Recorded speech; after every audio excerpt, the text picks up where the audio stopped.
We are on the move. Oh. Bowman nearly chinned himself with that gate. Come on, Bowman! Caught yourself on video nearly chinning yourself with that gate. That was easier than I thought it would be. Yeah, so far so good. I promise we are on the last leg of housing cattle. I'm well aware it is all you have seen in some of the recent videos. And once we've got these guys here in, that will be it. Everything will be inside. So what we're doing is we're housing the oldest farm platform cattle. So there's 15 greens and 10 blues. We're actually sold 7 of them fat. They're going next week. We're going to get them all in the sheds over at the other farm so they're easier to load. They're not out in the fields. We've got to worry about running around after them. Come on! We are also TV testing tomorrow, so it makes sense to have everything in a shed, nice and easy to run near a crush. So that's another factor in getting them in. Storm Debbie is rolling through today. We're right on the edge of it. God knows what it's like up in Scotland and Carlisle and Liverpool, where it's really battering them. I think Ireland's getting it pretty heavy as well. And we're also going to get the 4 stock bulls in as well. So we'll put 2 of them in the shed back at home here, and we'll take 2 over to Rowden. Their new building isn't quite finished yet, and as soon as it is, they'll go in there. But we're going to get them inside as well, because we're not going to be chasing them around tomorrow when we want to TV test them. And that'll be a busy day anyway. Shed update time. All the work on the handling has begun. So the base has been stoned up here. You can see the start of what will be the curved race coming in to, well, I guess will be a crush here at some point. I won't go in there because it's all set up with clamps and stuff. Ordered out like the system we got up at Widden Down. All concreted in, so it's nice and heavy. We've got these big, heavy duty bull gates and steelwork. Got these handles that they can't play with. And I know it looks extremely over the top for what is going to be housing 5 bulls, but it's been spec'd to keep them in here and keep us safe. So at some point there will need to be some holes drilled out in these gates. So you've got a spring loaded handle on the top and then just a pull one on the bottom. The fronts here, I think those are the feeders that are going to be put in. So they're going to be here somewhere with the ability for them to feed out there. And then there's also here a locking yoke. It's all cable tied together still. So this is going to be the scrape passage here.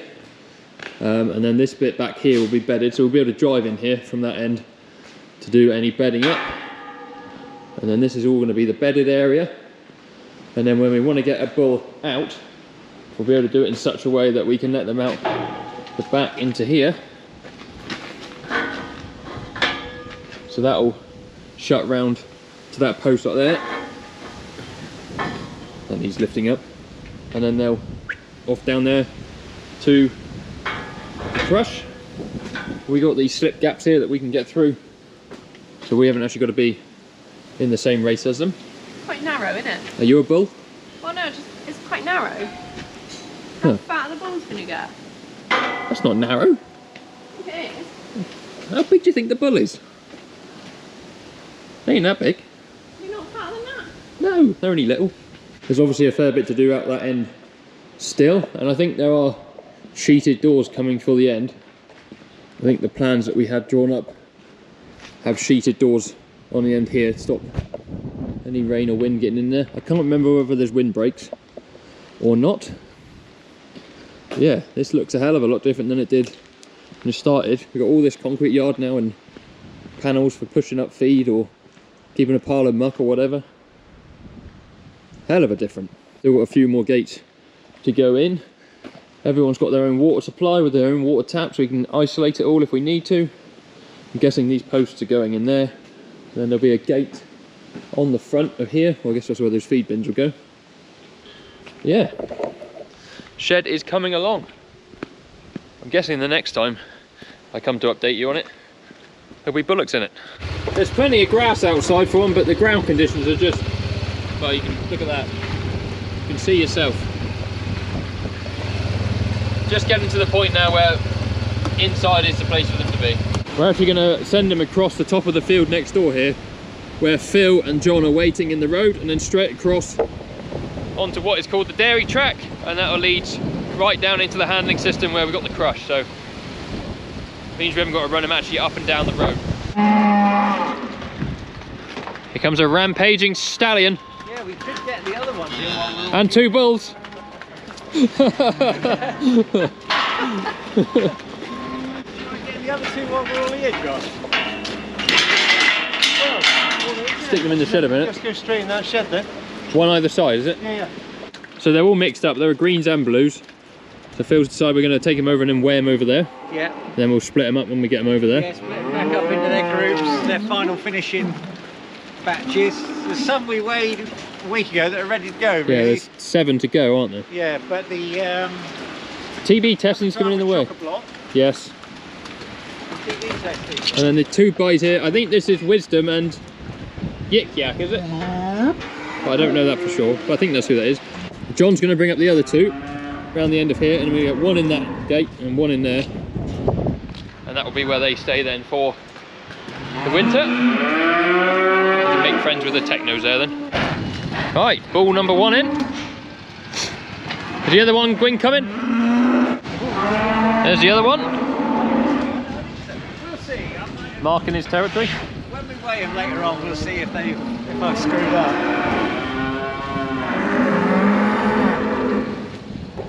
He's doing sniffing and stuff. Right, trailer is now on the 155, so we're all ready to take cattle over to the other farm. We'll have a bite of lunch first. Load up, was there 3 loads we reckon? There's 7, I think there's 5, 13 and 30 and 26. Oh. Now I always find moving cattle upsetting because you spend so long washing the box out. Me and Phil here are going to try and grab a few animals.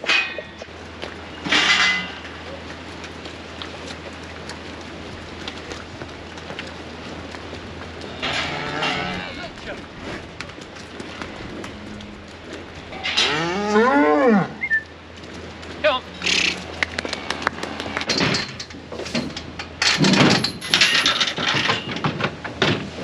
Thank you. Fine, John. All right, on. Oh, your bloody nuts is in the way again, isn't it?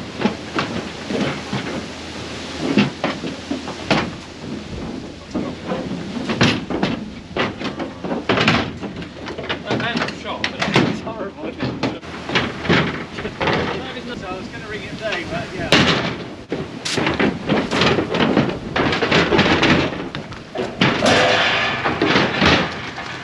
There they go, the DGs.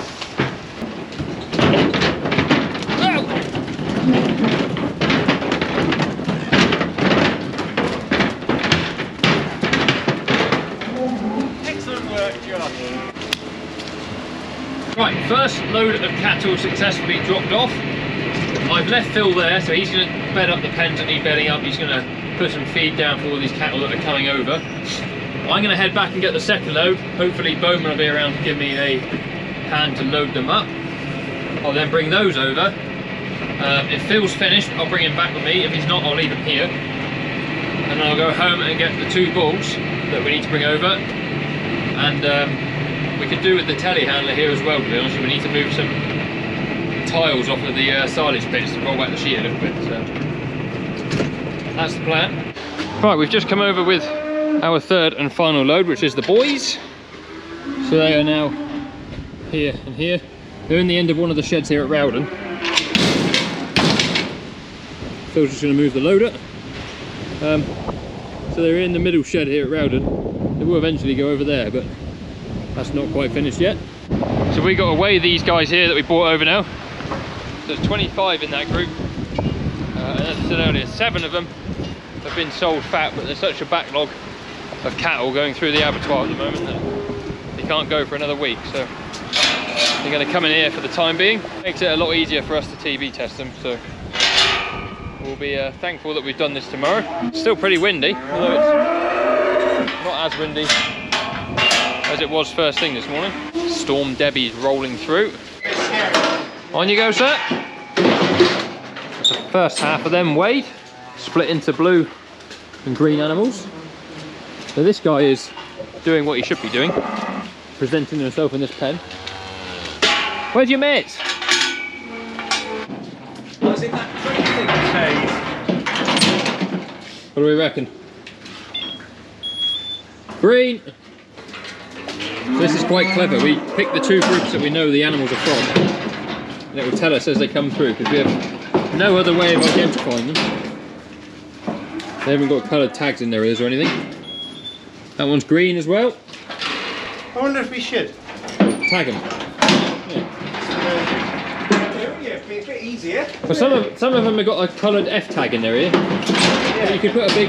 Well, you could cut that one out if they weren't a breeding female. Well, yeah, that's true. Say they had a green tag and they were a blue animal, then... You want like a big green flag tag or something to differentiate between a...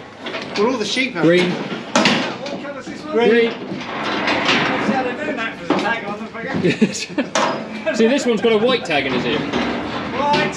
Well, I'm trying to set an example here of when a blue one comes through that this will change. Blue! There we go! Right on cue. Green! I hope the last one's blue then. Or that you've miscounted. Come on, boy. Hopefully you're a blue animal.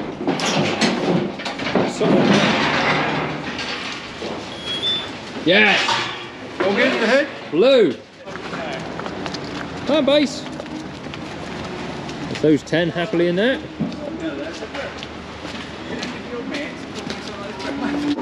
Let's get this telehandler going. Well, we could. Only seems like yesterday we were doing this, but we've got to do it again. Take off some tiles here. Ready to take off a row or so. Keep Phil happy for a minute. It's not a big face to clamber up, is it? No.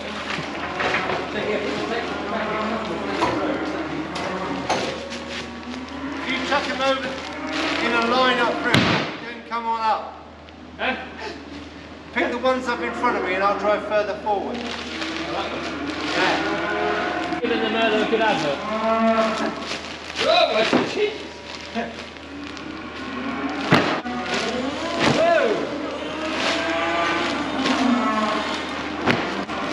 Any hands make light work?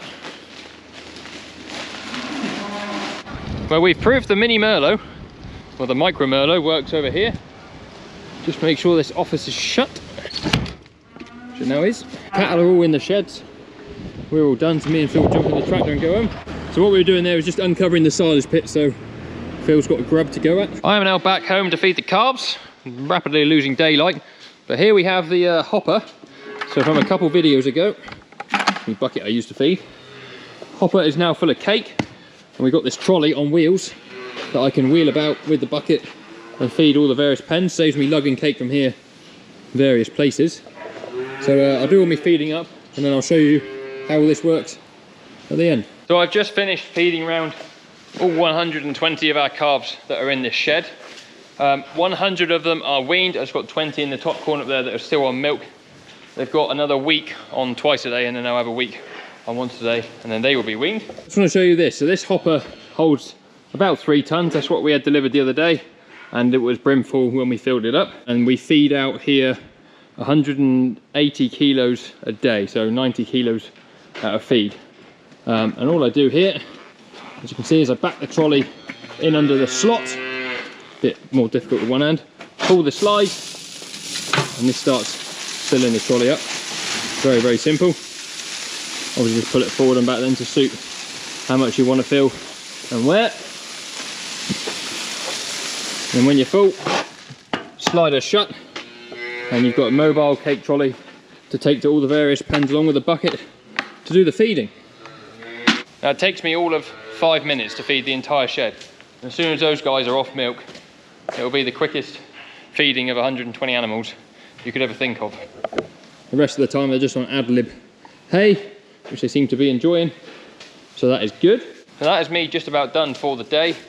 As I've mentioned a couple times, we are TB testing tomorrow. I would love to bring you some footage of TB testing, explain to all of those who don't really understand what it is and why we do it, or why we have to do it, a bit more, but to be honest, we'll be so busy running around, I doubt I'll get a chance. I've got one calf out of the entire shed that I'm not quite happy with, and it's that one there that just coughed, that white one with its backside to us.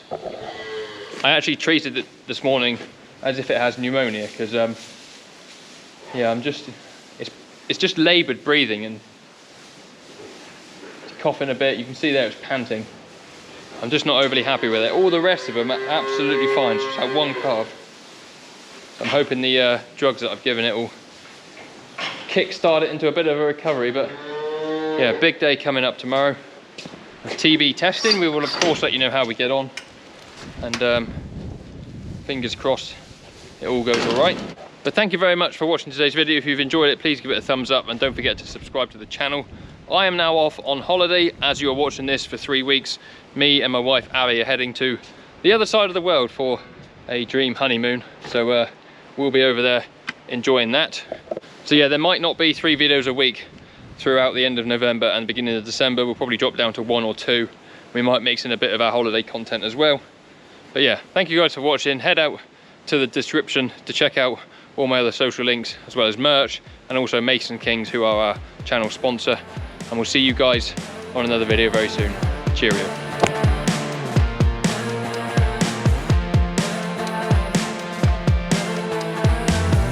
Like a drug that